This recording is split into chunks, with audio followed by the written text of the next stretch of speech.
welcome along. Do you like the Cultural Revolution? Do you like the cultural purges? I love it. It's like just pop culture totalitarianism at the moment. It's a good way of softening us up for broader societal totalitarianism. At the Melbourne Comedy Festival in Australia, they've just ditched the name of the most prestigious award at the Melbourne Comedy Festival, which was named for Barry Humphries, who gave us Dame Edna Everage and Sir Les Patterson, two great comic creations, and the kind of groundbreaking comedian that you should name a comedy festival award after. But they've decided to nix that because, unfortunately, he made some transphobic remarks. He said in an interview that he thought Caitlyn Jenner was a publicity-seeking ratbag. Ratbag is an Australianism, a rather common one. I've been called one myself. Don't brushes off me like water off a duck's back. Don't take it too seriously. But evidently, to suggest call Caitlyn Jenner publicity-seeking, to suggest that a member of the Kardashian family could be publicity-seeking is totally unacceptable, totally transphobic, so he's got to go. He's toast. He's history. In America, Kate Smith, big voice, definitive recording. She's the one who helped make God Bless America the alternative national anthem. Written by Irving Berlin in 1918 and didn't go anywhere until Kate Smith sang it 20 years later. God bless America, land that I love. You can't have land that I love. That's totally unacceptable. Not quite yet. So they had to find another reason to dump Kate Smith. As you know, the New York Yankees player, is it the Yankees or is it the other one? I know nothing about American sports. I'm just bluffing this bit. They used to play her in the Yankees used to play her in the seventh inning stretch. And Kate Smith playing God Bless America. Philadelphia Flyers, NHL. Did you know, for Canadians watching, did you know they have Americans in the National Hockey League? I don't even understand how that's allowed. Roll over Lord Stanley. But the NHL, the Philadelphia Flyers, they used to also play Kate Smith, God Bless America. In fact, she sang it at the time they won the Stanley Cup in 1974. She sang it live. At the Flyers Stadium, and outside the stadium they have a statue of Kate Smith with arms outstretched. Or they did. This is the way it looked.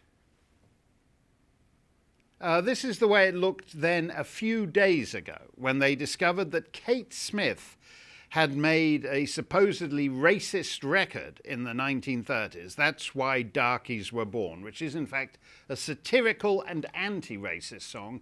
But we live in a totally moronic age in which people are too stupid to appreciate that. So then they covered up her statue. So she looks like Mullah Omar's third child bride about to be tossed off a rooftop because she's been making goo-goo eyes at some infidel. That's how she was for a couple of days. And then they decided, in nothing flat, this is all, I think, between Thursday and Sunday. Thursday, Kate Smith. Friday, Mullah Omar's child bride. Sunday, the statue's gone, erased. Over half a century of association with the Philadelphia Flyers wiped because they've decided that she sang a racist song in the supposedly racist song in the 1930s. And one can have no redemption. So the fact that Kate Smith sings God Bless America doesn't matter because she also sang other songs. And if one of those songs is unacceptable, then her entire catalogue has to be erased and her statue is to be removed. Incidentally, if you like these holiday channels they have every December all over the country, where radio stations switch to the non-stop holiday hit format, Bing Crosby singing White Christmas is the big underpinning of that. In the very film in which he introduced White Christmas, Holiday Inn, Bing also appeared in blackface for a number called Abraham. So I don't even know whether we should be allowed to listen to Bing Crosby singing White Christmas anymore. But here's a picture. If you don't believe me, here's a picture of Bing in blackface. Oh, no, wait, my mistake. That's the Democrat governor of Virginia, Ralph Northam. So we've totally erased, in the space of 72 hours, a great American cultural icon, Kate Smith, and her record of God Bless America. It's gone. It's toast. It's gone. Lots of other people sang that song, That's Why Darkies Were Born, by the way, including Paul Robeson. Paul Robeson is a notorious white supremacist. Here he is. That's the kind of guy who sings That's Why Darkies Were Born.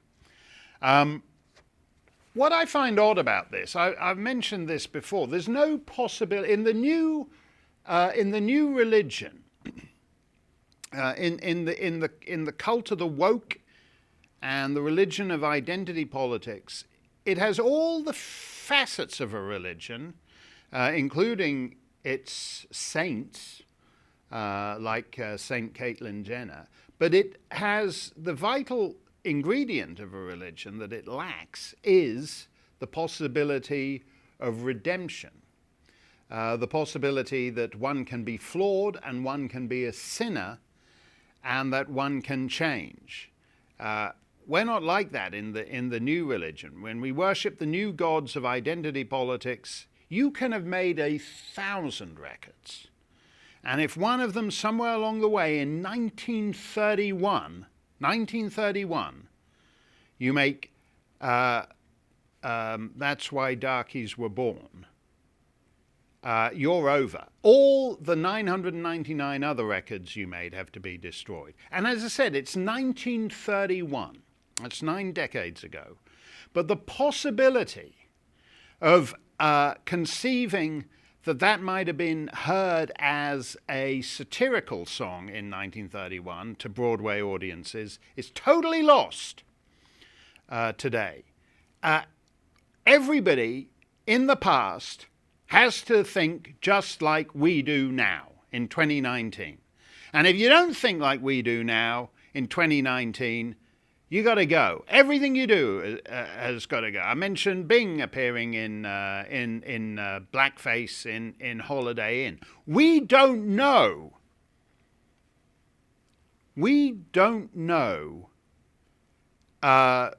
Caruso's position on transgender bathrooms. And until we can establish that, I think we shouldn't actually, Caruso should be gone too.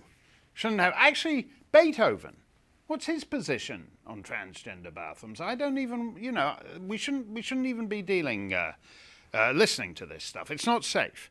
What I find odd about this is that the idea of personal redemption, that individuals' views can change, and that if someone did do or say something racist in 1928, we should, in the fullness of time, we should accept that people change, that people evolve.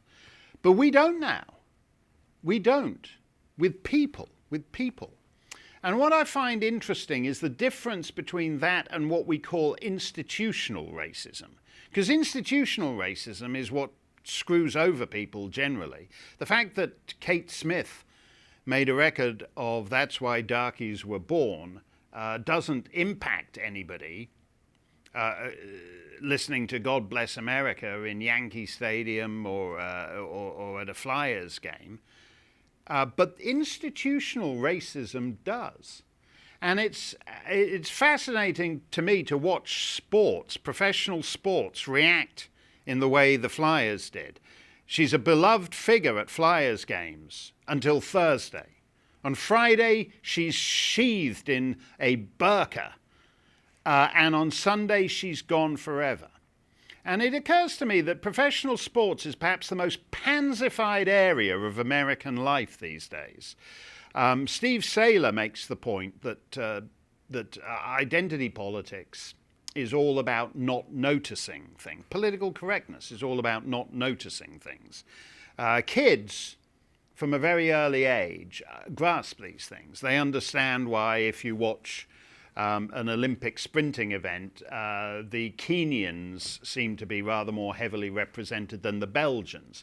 They understand when they go to school and they start competing in things like mathletes, that the math competition, that you're screwed if you don't have a Chinese person on your team. It's best if you happen to live in an all-white neighborhood, you're best to find somebody who kids, somebody to adopt them. Get one of your friends' parents to adopt them. Kids understand that. They get that at a certain level. But when you actually start running things in American life, political correctness is all about not noticing things. And eventually, which is what the sports guys do. What's fascinating me is at the same time we got the Kate Smith controversy, the New York Times' Maggie Haberman was attacking President Trump for playing the song Edelweiss at the White House, because that's an obvious Nazi dog whistle. Edelweiss comes from the musical The Sound of Music, and by Rodgers and Hammerstein. And they wrote it as an anti-Nazi musical. And it's sung by the Von Trapp family, who at the end of the movie flee Nazi Austria and climb up the Alps. And if you know the rest of the story, you'll know that they went up the Alps and they came down the Green Mountains of Vermont, where they've been running a ski lodge ever since. That's the rest of the story. They're the anti-Nazis. But someone decided to put Edelweiss in this new show called The Man in the High Tower, which is about life in an America in which the Germans had won the war. And so Maggie Haberman, who writes for the New York Times, seems to think this is an actual fascist song. Perhaps because of the line small and bright, clean and white, which is supposedly referring to Edelweiss the flower. But could as well be referring to a racially exclusive gated community when you think about it. Could it not? This is the stupidity of the times. Kate Smith is retrospectively racialized, and Rodgers and Hammerstein are retrospectively Nazified. But as I said, it's the institutional racism that I find interesting. And these sports guys now, who are so politically correct, preside over some of the most institutionally racist bodies on the planet. We all know, the New York Yankees, for example. Why are they upset about Kate Smith having made a record in 1931? Major League Baseball in America was utterly institutionally racist until Jackie Robinson came along in 1946, 47. In fact, the least racist part of baseball until then was when he played for a Canadian team, the Montreal Royals. So why is it that you cannot forgive Kate Smith for making That's Why Darkies Were Born, but we're supposed to forgive the New York Yankees and their history of institutional racism? Not just baseball, everyone picks on baseball. What about golf? The PGA, a commenter at the Mark Steyn Club, pointed out that the PGA, in fact, was officially racist until 1961, which is actually leaving it a bit late, don't you think? So the PGA and Major League Baseball have both been officially racist. Even if you accept that Kate Smith made a racist record, Major League Baseball and the PGA have both been officially racist far more recently than Kate Smith has, yet we're supposed to forgive them. I find that odd. And since we're doing institutional racism, the thing that fascinates me is this. The longest lasting, most institutionally racist institution on the planet is the Democrat Party. In the 19th century, they were the most influential slave-owning institution on earth. And we have had other racist parties, hither and yon. The National Party in South Africa, which instituted apartheid after the Second World War in 1948.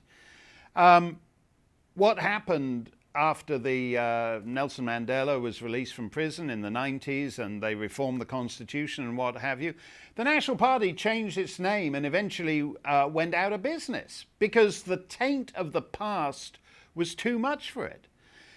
I mentioned Ralph Northam, the Democrat governor of Virginia. The racism in the Democrat Party extends well into our time with fellows like Robert C. Byrd, who was a big Grand Kleagle of the Ku Klux Klan.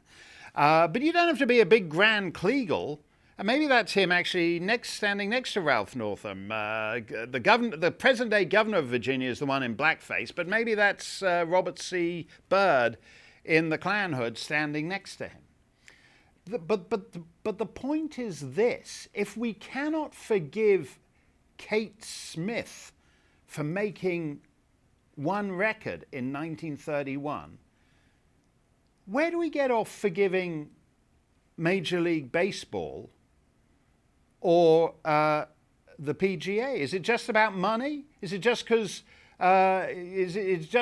it's easier to purge and screw over individuals, human beings, than it is to actually put down these racist institutions like the PGA and Major League Baseball?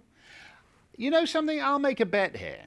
At some point, they will come for Major League Baseball and the PGA.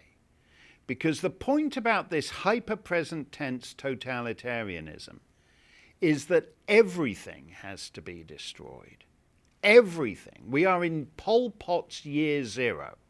And we start off consuming Jefferson Davis and Stephen Foster. And then we move up a little closer to our own time with Kate Smith and Dr. Seuss.